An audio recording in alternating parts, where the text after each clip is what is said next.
এই মুহূৰ্তত লৈ আহিছোঁ আজিৰ কেইবাটাও গুৰুত্বপূৰ্ণ খবৰ।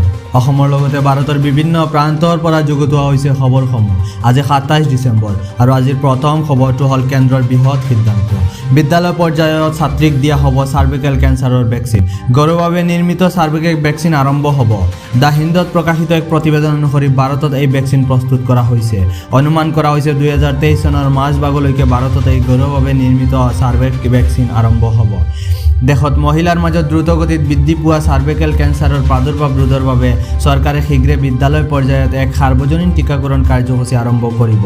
বিশেষকৈ 9 বছৰৰ পৰা 14 বছৰ বয়সৰ কিশোৰীৰ বাবে বিদ্যালয়ত কেন্দ্ৰীয় চৰকাৰে এই অভিযান আৰম্ভ কৰিব। এই বয়সৰ কিশোৰীক বিদ্যালয়তে চাৰ্ভিকেল কেঞ্চাৰৰ প্ৰতিৰোধৰ বাবে চাৰ্ভিকেল ভেকচিন দিয়া হ'ব আৰু যিসকল কিশোৰীয়ে স্কুলত এই ভেকচিন ল'ব নোৱাৰে তেওঁলোকৰ বাবে ভেকচিন স্বাস্থ্য কেন্দ্ৰত উপলব্ধ কৰা হ'ব।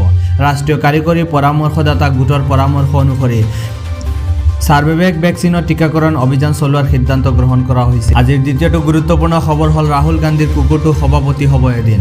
পুনৰ কংগ্ৰেছক লক্ষ্য কৰি ল'লে ভৱেশ কলিতাই, কিন্তু বিজেপিত এইবোৰ নচলিব বুলি কয় ভৱেশ কলিতাই। বিজেপিৰ প্ৰতিজন কাৰ্যকৰ্তাই এইবোৰৰ পৰা ওলাই আহিব লাগিব বুলি মন্তব্য কৰে তেওঁ। ৰাহুল গান্ধীৰ পিছত সভাপতি কেতিয়াবা পোহনীয়া কুকুৰটোও হ'ব পাৰে বুলি মন্তব্য কৰে ৰাজ্যিক সভাপতিগৰাকীয়ে। তেওঁ কয়, বিজেপিৰ ইতিহাসে পৰিয়ালবাদৰ কথা নকয়। মল্লিকাৰ্জুন খৰ্গে প্ৰতীকী সভাপতিহে কংগ্ৰেছত। কংগ্ৰেছ শেষ হ'ল দুৰ্নীতি, ভ্ৰষ্টাচাৰ, তোষামোদ, পৰিয়ালবাদৰ কাৰণে, কিন্তু বিজেপিত এইবোৰ নচলিব। আজিৰ তৃতীয়টো আটাইতকৈ গুৰুত্বপূৰ্ণ খবৰ হ'ল কি আছিল বিশ্বৰ প্ৰথমটো টেক্সট মেছেজত। 30 বছৰ পূৰ্বে কোনে কাক পঠিয়াইছিল সেই মেছেজটো। জাৰ্ভিছে এই টেক্সট মেছেজটো তেওঁ ব্যৱহাৰ কৰি থকা অৰ্বিটেল 901 মডেলৰ ফোনটোত লাভ কৰিছিল।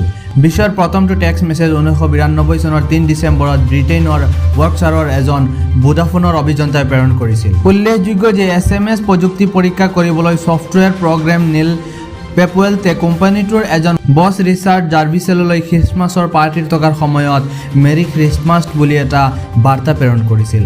আৰু এইটোৱেই আছিল পৃথিৱীৰ সৰ্বপ্ৰথম টেক্সট মেছেজ মেৰী খ্ৰীষ্টমাছ।